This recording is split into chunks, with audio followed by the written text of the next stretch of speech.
તો રાજ્યભરમાં હોલિકા દહન થઈ રહ્યું છે। ગામે ગામ અને શહેરે શહેર હોલિકા દહનના કાર્યક્રમનું આયોજન કરવામાં આવ્યું છે। અમદાવાદ, ગાંધીનગર, વડોદરામાં હોલિકા દહન થયું છે।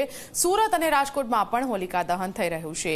ગાંધીનગરના પાલજમાં પારંપરિક હોલિકા દહન કરવામાં આવી રહ્યું છે અને આ તમામ દ્રશ્યો અમે આપને ઝી 24 કલાક પર બતાવી રહ્યા છીએ। રાજ્યભરમાં પરંપરાગત રીતે હોલિકા દહનનું આયોજન કરવામાં આવ્યું છે, જેના દર્શન કરવા માટે લોકો પણ મોટી સંખ્યામાં ઉમટી પડ્યા છે। ગાંધીનગરના પાલજ ખાતે 700 વર્ષ જૂની પરંપરા અનુસાર હોલિકા દહન થઈ રહ્યું છે।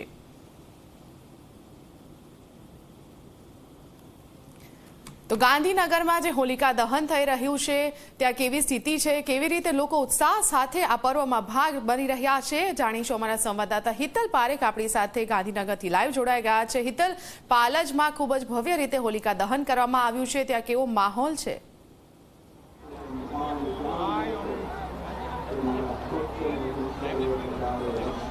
જી ફાલ્ગુની, ચોક્કસ હું કેમેરામેન રમેશ ટોડિયાને કહીશ કે જે અત્યારે પાલજની જે ઐતિહાસિક હોળી છે, 700 વર્ષ જૂની હોળી છે, એ પ્રગટી ચૂકી છે અને જે દ્રશ્યો જોઈ રહ્યા છો, સૌથી ઊંચાઈવાળી એટલે 35 ફૂટથી વધારે ઊંચાઈવાળી આ હોળી પ્રગટાવવામાં આવે છે અને ભક્તોમાં અનેરો એક શ્રદ્ધાનો માહોલ છે। અત્યારે ભક્તો પ્રદક્ષિણા હોળીની કરી રહ્યા છે। સ્વાભાવિક છે કે સમગ્ર વર્ષ દરમિયાન નિરોગી રહેવા માટેની આ પ્રદક્ષિણા છે, કારણ કે અગ્નિની જે જ્વાળા છે એ અગ્નિની જ્વાળા થકી એવી માન્યતા છે કે એનાથી નિરોગી રહેવાય છે અને હજારોની મોટી સંખ્યામાં ભક્તો અહીંયા મોટી સંખ્યામાં સીધી રીતે આવે છે। એ પ્રકારના દ્રશ્યો સીધી રીતે જોઈ શકાય છે। એ પ્રકારે છે અહીંયા હજારો ભાવિક ભક્તો પણ આવ્યા છે અને ભક્તો આવ્યા પછી સીધી રીતે એ થાય એટલે